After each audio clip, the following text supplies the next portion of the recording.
Sirach chapter 9. Advice concerning women. Do not be jealous of the wife of your bosom, and do not teach her an evil lesson to your own hurt. Do not give yourself to a woman, so that she gains mastery over your strength. Do not go to meet a loose woman, lest you fall into her snares. Do not associate with a woman singer, lest you be caught in her intrigues.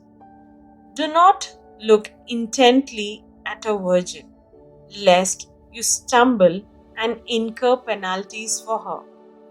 Do not give yourself to harlots, lest you lose your inheritance.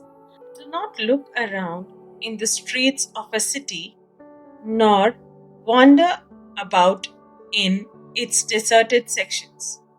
Turn away your eyes from a shapely woman, and do not look intently at a beauty belonging to another. Many have been misled by a woman's beauty, and by it passion is kindled like a fire. Never dine with another man's wife, nor revel with her at wine, lest your heart turn aside to her, and in blood you be plunged into destruction. Choice of friends. Forsake not an old friend, for a new one does not compare with him. A new friend is like new wine. When it has aged, you will drink it with pleasure. Do not envy the honors of a sinner, for you do not know what his end will be. Do not delight in what pleases the ungodly. Remember that they will not be held guiltless as long as they live. Keep far from a man who has the power to kill, and you will not be worried by the fear of death. But if you approach him, make no misstep, lest he rob you of your life. Know that you are walking in the midst of snares, and that you are going about on the city battlements.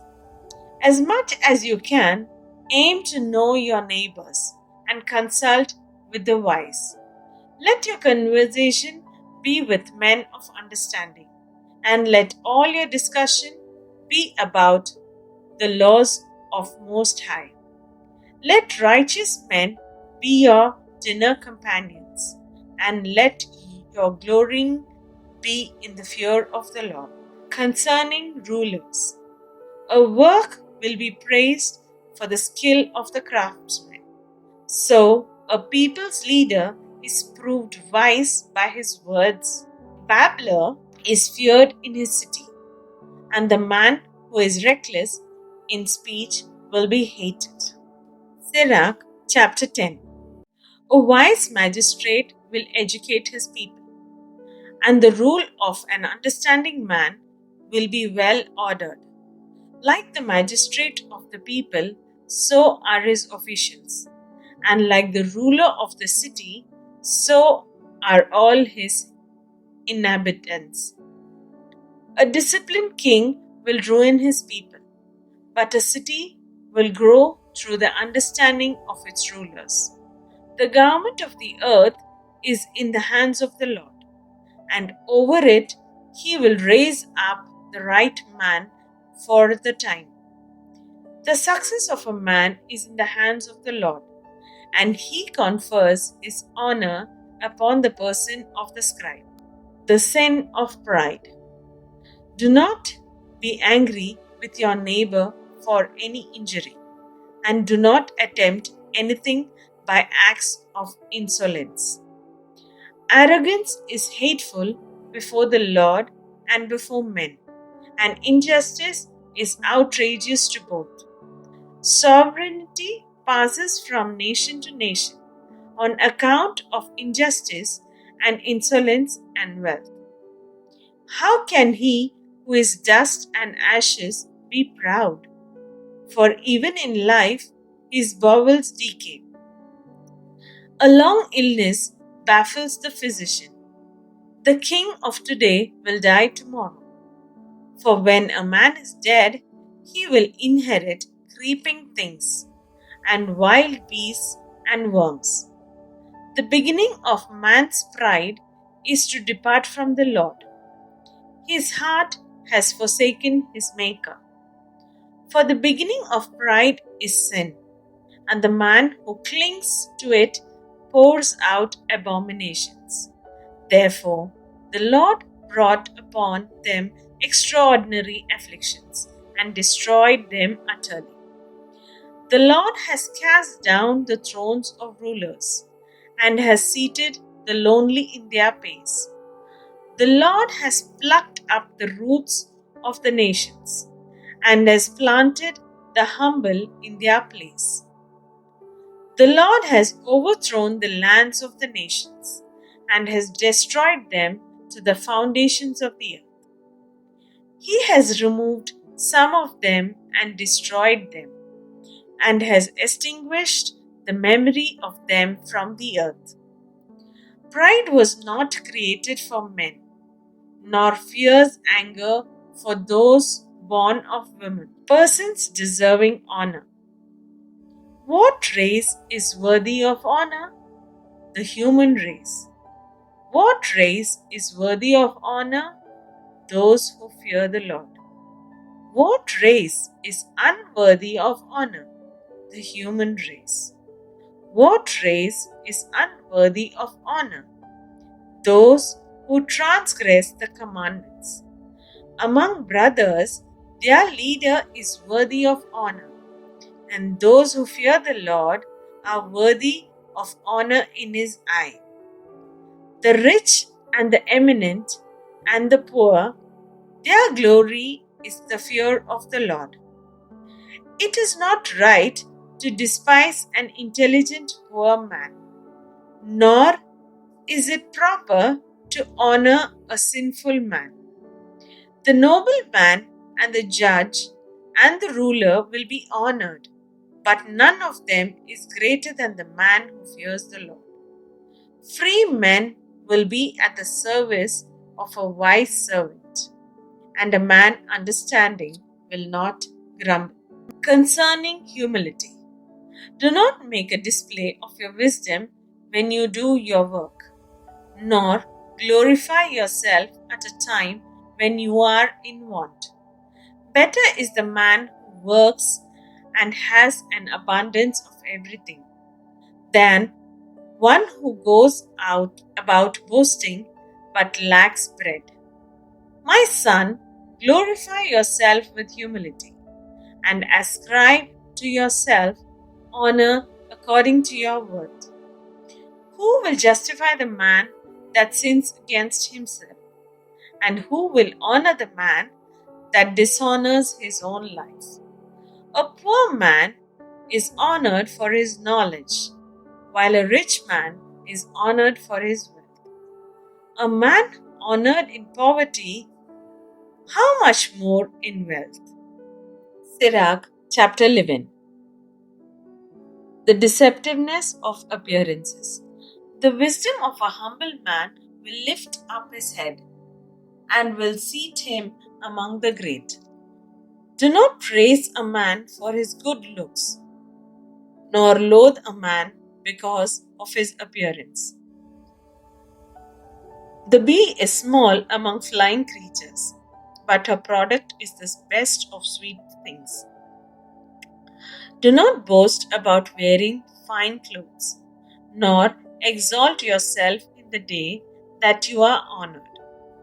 For the works of the Lord are wonderful, and his works are concealed from men.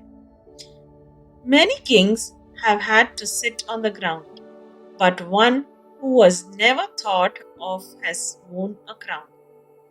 Many rulers have greatly disgraced, and illustrious men have been handed over to others.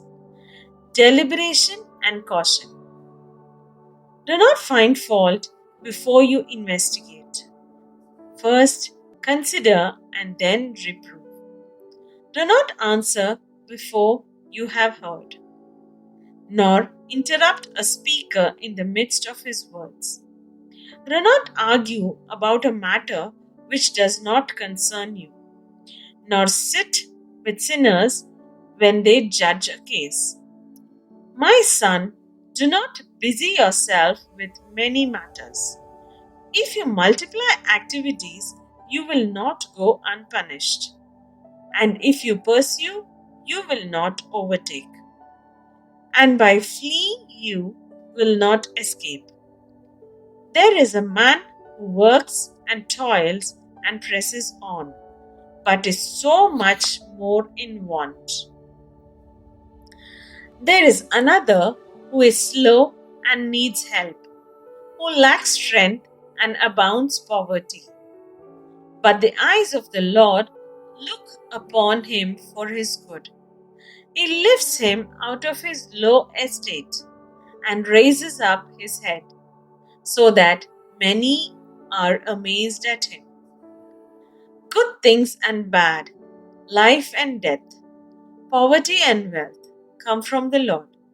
The gift of the Lord endures for those who are godly, and when he approves, will have lasting success. There is a man who is rich through his diligence and self-denial, and this is reward allotted to him. When he says, I have found rest, and now I shall enjoy my goods, he does not know how much time will pass until he leaves them to others and dies. Stand by your covenant and attend to it, and grow old in your work. Do not wonder at the works of a sinner, but trust in the Lord and keep at your toil. For it is easy in the sight of the Lord to enrich a poor man, and quickly and suddenly. The blessing of the Lord is the reward of the godly, and quickly God causes his blessing to flourish. Do not say what I need and what prosperity could be mine in the future. Do not say I have enough and what calamity could happen to me in the future. In the day of prosperity, adversity is forgotten. In the day of adversity, prosperity is not remembered. For it is easy in the sight of the Lord to reward a man on the day of death according to his conduct. The misery of an hour makes one forget luxury, and at the close of a man's life, his deeds will be revealed. Call no one happy before his death. A man will be known through his children. Care in choosing friends. Do not bring every man into your home, for many are the wiles of the crafty. Like a decoy partridge in a cage, so is the mind of a proud man. And like a spy, he observes your weakness. For he lies in wait, turning good into evil, and to worthy actions he will attach blame. From a spark of fire come many burning coals, and a sinner lies in wait to shed blood. Beware of a scoundrel, for he devises evil, lest give you a lasting blemish. Receive a stranger into your home, and he will upset you with commotion, and will estrange you from your family. Sirach chapter 12. If you do a kindness, know to whom you do it, and you will be thanked for your good deeds. Do good to a godly man, and you will be repaid. If not by him, certainly by the Most High. No good will come to the man who persists in evil, or to him who does not give alms. Give to the godly man, but do not help the sinner. Do good to the humble, but do not give to the ungodly. Hold back his bread, and do not give it to him, lest by means of it he subdue you. For you will receive twice as much evil for all the good which you do to him. For the Most High also hates sinners and will inflict punishment on the ungodly. Give to the good man, but do not help the sinner. A friend who will not be known in prosperity, nor will an enemy be hidden in adversity. A man's enemies are grieved when he prospers, and in his adversity, even his friend will separate from him. Never trust your enemy, for like the rusting of copper, so is his wickedness. Even if he humbles himself and goes about cringing, watch yourself and be on your guard against him, and you will be to him like one who has polished a mirror, and you will know that it was not hopelessly tarnished. Do not put him next to you, lest he overthrow you and take your place. Do not have him sit at your right, lest he try to take your seat of honor.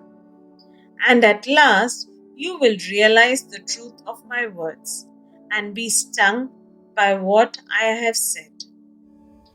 Who will pity a snake charmer bitten by a serpent, or any who go near wild beasts? So no one will pity a man who associates with a sinner and becomes involved in his sin. He will stay with you for a time, but if you falter, he will not stand by you. An enemy will speak sweetly with his lips, but in his mind he will plan to throw you into a pit. An enemy will weep with his eyes, but if he finds an opportunity, his thirst for blood will be insatiable. If calmly befalls you, you will find him there ahead of you, and while pretending to help you, he will trip you by the heel. He will shake his head and clap his hands and whisper much and change his expression.